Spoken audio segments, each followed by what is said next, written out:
దత్తత కార్యక్రమానికి కావాల్సిన ఏర్పాట్లన్నీ కూడా దగ్గరుండి చూసుకుంటూ ఉంటాడు. పంతులు గారు పాలు తీసుకురమ్మని చెప్పడంతో చెర్రీ వెళ్ళి పాలు తీసుకొస్తాడు.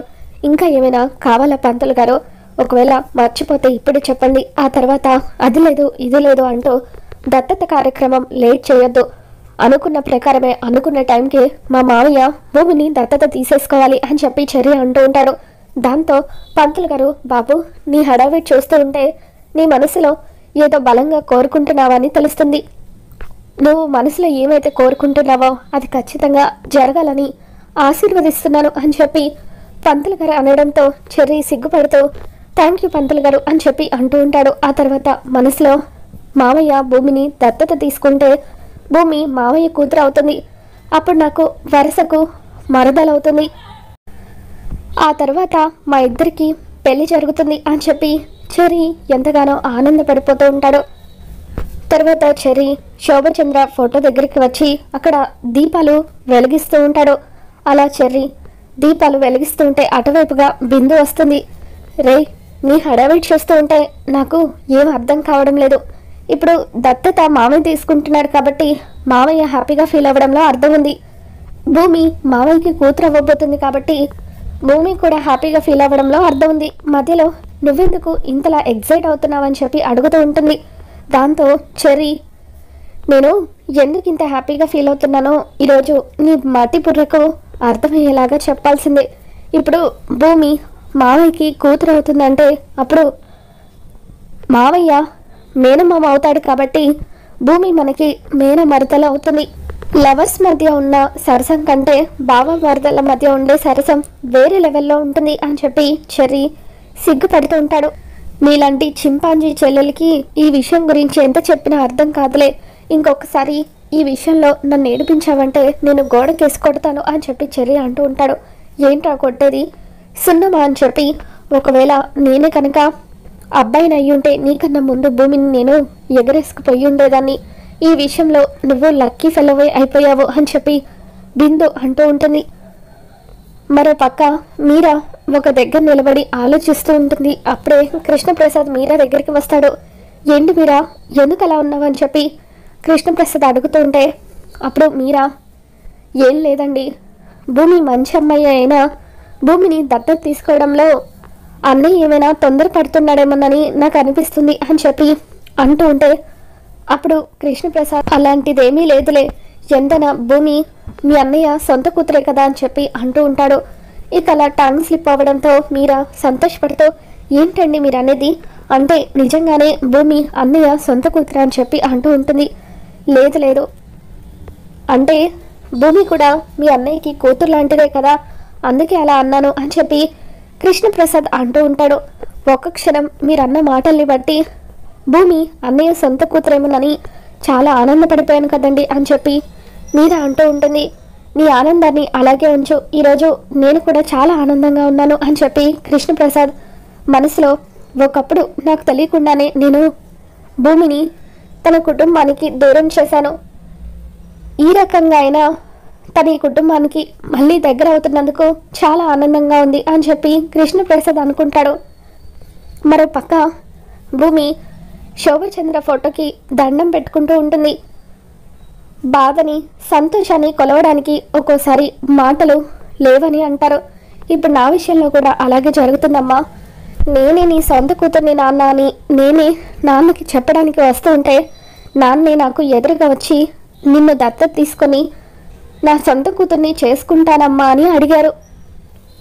ప్రపంచంలో సొంత కూతుర్ని దత్తత తీసుకునే సందర్భం ఏ ఆడపిల్లకి రాకూడదు అని చెప్పి భూమి అలా బాధపడుతూ శోభచంద్ర ఫోటోకి దండం పెట్టుకొని హాల్లోకి వస్తుంది.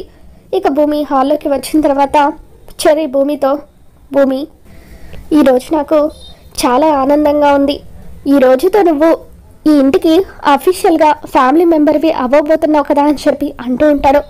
దాంతో భూమి కూడా హ్యాపీగా ఫీల్ అవుతుంది. నువ్వు నాకు మరదల్వి కూడా అవ్వబోతున్నావు అని చెప్పి చెర్రీ అంటూ ఉంటాడు. ఇక దాంతో భూమి, నాకు మాత్రం బాధగా ఉంది అని చెప్పి అంటూ ఉంటే ఎందుకు అని చెర్రీ అడుగుతాడు. నీకు మరదల్ని అవుతున్నందుకు అని చెప్పి అంటూ అక్కడి నుండి వెళ్ళిపోతుంది. ఇక చెర్రీ సిగ్గుపడిపోతూ, నా భూమి అప్పుడే సరసం మొదలు పెట్టేసింది అని చెప్పి తనలో తాను నవ్వుకుంటూ ఉంటాడు. మరో పక్క అపూర్వ దత్తత కార్యక్రమం గురించి ఆలోచిస్తూ కోపంతో రగిలిపోతూ ఉంటుంది. అప్పుడే గోరింటాకు సుజాత అక్కడికి వచ్చి, అమ్మ అపూర్వ, ఇప్పుడు నీ పరిస్థితి ఎలా ఉందో నేను అర్థం చేసుకోగలను, ఒళ్ళంతా మండిపోతుంది కదా అని చెప్పి ఇక అలా ఒక పద్యాన్ని చెబుతూ ఉంటుంది. పిన్ని అనవసరమైన నస ఆపుతూ ఏం చెప్పాలనుకుంటున్నావో చెప్పు అని అపూర్వ అడుగుతూ ఉంటే, ఈ దత్తత నాకు ఇష్టం లేదని నీకు అరిచి గట్టిగా చెప్పాలనుంది కదా అమ్మాయి అని చెప్పి గోరింటాకు సుజాత అంటూ ఉంటుంది.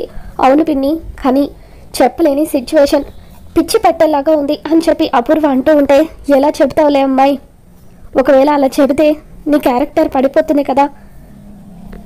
ఈ రోజుతో భూమి అఫీషియల్గా ఫ్యామిలీ మెంబర్ అవుతుంది. ఆస్తి అంతా కూడా ఆ భూమి తన్నుకుపోతుంది. నిన్ను చూస్తూ ఉంటే చాలా బాధగా ఉంది అని చెప్పి గోరింటాకు సుజాత అంటూ ఉంటుంది. కొంచెం రిస్క్ అయినా ఈ దత్తత ఆపడానికి నా దగ్గర ఒక ప్లాన్ ఉంది. నువ్వు పాటిస్తానంటే చెప్తాను. కాకపోతే ఆ ప్లాన్ పాటించాలంటే లక్ కూడా ఉండాలి, రిస్క్ కూడా చేయాలి అని అంటూ ఉంటుంది. లక్ ఎప్పుడూ కూడా నా గుప్పిట్లో లాక్ అయి ఉంటుంది కాబట్టి ఆ ప్లాన్ ఏంటో చెప్పు, మళ్ళీ ఇంట్లో మహారాణిలాగా చక్రం తిప్పుతాను అని అపూర్వ అంటూ ఉంటే, అప్పుడు గోరింటాకు సుజాత, ఆ రోజు పెళ్ళి ఆగిపోయిందని చెప్పి మన ఇందు ఒంటి మీద కిరోసిన్ పోసుకొని నిప్పండించుకుంది కదా, ఇప్పుడు నువ్వు కూడా అదే ప్రయత్నం చెయ్యి. ఈ దత్తత ఇష్టం లేదని ఒంటి మీద కిరోసిన్ పోసుకొని నిప్పంటించుకో అని చెప్పి అపూర్వతో గోరింటాకు సుజాత అంటూ ఉంటుంది. పొరపాటున నేను మంటల్లో కాలిపోయి చచ్చిపోతే అని అపూర్వ అంటూ ఉంటే, అందుకే చెప్పాను కదమ్మాయి రిస్క్ ఉంటుందని, అయినా ఒకవేళ చచ్చిపోతే అది కూడా మంచిదే, భూమి గోల ఉండదు అని చెప్పి గోరింటాకు సుజాత అంటూ ఉంటుంది. ఇక దాంతో అపూర్వ పిన్ని అంటూ గట్టిగా అరుస్తూ ఉంటుంది. ఇంతలో శరత్చంద్ర గదిలోకి వస్తాడు. అపూర్వ, ఇంకా రెడీ అవ్వలేదా, ఏం చేస్తున్నావు, అవతల దత్తత కార్యక్రమం జరుగుతుంది అని అంటూ ఉంటే, మా అమ్మాయికి ఈ దత్తత ఇష్టం లేదు అని చెప్పి గోరింటాకు సుజాత అంటూ ఉంటుంది. ఎందుకు అపూర్వ అని శరత్చంద్ర అడుగుతూ ఉంటాడు.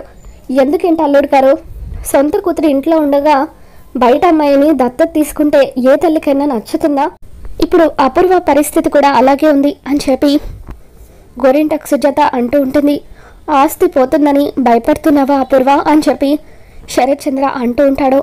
మరి భయంగా ఉండదా అల్లుడు గారు, బయట వ్యక్తి ఎవరో వచ్చి ఆస్తి గద్దలాగా తన్నుకుపోతూ ఉంటే ఆ మాత్రం భయం లేకుండా ఎలా ఉంటుందని గోరింటాకు సుజాత అంటూ ఉంటుంది. అత్తయ్య, మీరు కాసేపు బయట వెయిట్ చేస్తారా అని శరత్చంద్ర అరుస్తూ ఉంటాడు. భూమి ఆస్తి కోసం దత్తత రావట్లేదు, కేవలం మన ప్రేమ అభిమానాల కోసమే వస్తుంది అని శరత్చంద్ర అంటూ ఉంటాడు. అయినా మనకి లేని ఆస్తి అపూర్వ, ఎంత తిన్నా కూడా తరగని ఆస్తి మంది అని చెప్పి శరత్చంద్ర అంటూ ఉంటే, మన దగ్గర 10 లక్షలున్నా కూడా జేబులో 10 రూపాయలు పోతే బాధపడతాం కదా అల్లుడు గారు, ఇది కూడా అంతే అని చెప్పి అంటూ ఉంటుంది. ప్లీజ్ అత్తయ్య, మీరు కాసేపు బయట వెయిట్ చేస్తారా అని చెప్పి శరత్చంద్ర అరుస్తూ ఉంటే, మా అమ్మాయి మీతో ఏం చెప్పలేకపోతుందని నేను మీకు చెబుతున్నాను. సరే అల్లుడు గారు, నేను బయట వెయిట్ చేస్తానులేండి అని గోరింటాకు సుజాత అక్కడి నుండి వెళ్ళిపోతుంది. ఇక శరత్చంద్ర అపూర్వకి నచ్చ చెప్పడానికి ట్రై చేస్తూ ఉంటే భూమి అక్కడికి వచ్చి, ఏంటి నాన్న, అందరూ అక్కడ వెయిట్ చేస్తూ ఉంటే ఇక్కడేం చేస్తున్నారు, అందరూ పిలుస్తున్నారు, త్వరగా రండి అని అంటూ ఉంటుంది. మీ పిన్నికి నచ్చ చెబుతున్నాను అని శరత్చంద్ర అంటూ ఉంటే, పిన్నికి నచ్చ చెప్పడం అంటే పిన్నికి దత్తత ఇష్టం లేదా, ఒక అందుకు అది కూడా మంచిదే లేండి, శోభచంద్ర అమ్మ చేతుల మీదుగా దత్తత జరగాలనేది నా కోరిక. చిన్నప్పటి నుండి ఆవిడ్ని గురువుగా భావించాను. అలాంటి నా గురువు శోభచంద్ర తల్లి చేతుల మీదుగా దత్తత జరిగితే అంతకంటే ఆనందం నాకు ఇంకేం ఉంటుందని చెప్పి, రండి నాన్న చెప్తాను అంటూ భూమి శరత్చంద్ర చేయి పట్టుకొని కిందికి తీసుకొని వస్తుంది. ఆ తర్వాత శరత్చంద్ర పక్కన శోభచంద్ర ఫోటో పెడుతుంది. ఇక అలా దత్తత కార్యక్రమం జరుగుతుంటే అది చూసిన అపూర్వకి ఒళ్ళు మండిపోతూ ఉంటుంది. ఈ భూమి అప్పుడే యాక్షన్ స్టార్ట్ చేసింది. అల్లుడు గారి పక్కన భార్యగా నిన్ను తొలగించి తన అమ్మ శోభచంద్రని కూర్చోబెట్టింది అని అంటూ ఉంటే, నాకు కనిపిస్తూనే ఉంది కదా పిన్ని, మళ్ళీ నువ్వు నాకు ప్రత్యేకంగా చెప్పాలా అని అపూర్వ మండిపడుతూ ఉంటుంది. అమ్మాయి, ఎలాగో దత్తత జరిగిపోతుంది, ఈ ఇంట్లో ఇక నీకు స్థానం ఉండదు, మా ఇంటికి వచ్చేస్తావా? మా ఇంటికి వస్తే ఖాళీగా కూర్చుంటే కుదరదు, ఏదో ఒక పని చేయాలి. ఈ మధ్య పని మనుషులకు చాలా డిమాండ్ ఉందట, నువ్వు నీ కూతురు ఏవైనా పనులు నేర్చుకోండి అని గోరింటాకు సుజాత అంటూ ఉంటే అపూర్వకి మరింత ఒళ్ళు మండిపోతూ ఉంటుంది. ఇక దత్తత కార్యక్రమం జరుగుతుంటే పంతులు గారు దత్తత కార్యక్రమం జరిగేటప్పుడు దత్తత ఇచ్చేవాళ్ళు పుచ్చుకునే వాళ్ళు ఇద్దరు ఉండాలి, కానీ భూమి పరిస్థితి మీరు నాకు చెప్పారు కాబట్టి ఆ దైవం తరపున ప్రతినిధిగా భూమి చేతిలో తమలపాకులను పాలను ఉంచి మీకు దత్తతగా ఇస్తే దత్తత కార్యక్రమం పూర్తవుతుంది అని చెప్పి పంతులు గారు అంటూ ఉంటారు. దాంతో భూమి శరచంద్ర ఎంతగానో ఆనందపడిపోతూ ఉంటారు. కృష్ణప్రసాద్ మనసులో భూమి కన్న తల్లిదండ్రులు తన ఎదురుగానే ఉన్నారు, తన బంధువులం మేము కూడా ఇక్కడే ఉన్నాము, ఇక ఈ రోజు నుండి భూమి మా ఇంటి అమ్మాయి అని గర్వంగా చెప్పుకోవచ్చు అని కృష్ణప్రసాద్ కూడా ఆనందపడిపోతూ ఉంటాడు. అందరితో ఈరోజు ఎపిసోడ్ పూర్తవుతుంది. రాబోతున్న ఎపిసోడ్లో ఏం జరగబోతుందో మళ్ళీ మన ఛానల్లో తెలుసుకుందాం. ఈ వీడియో మీకు నచ్చినట్లయితే ఒక లైక్ చేయండి.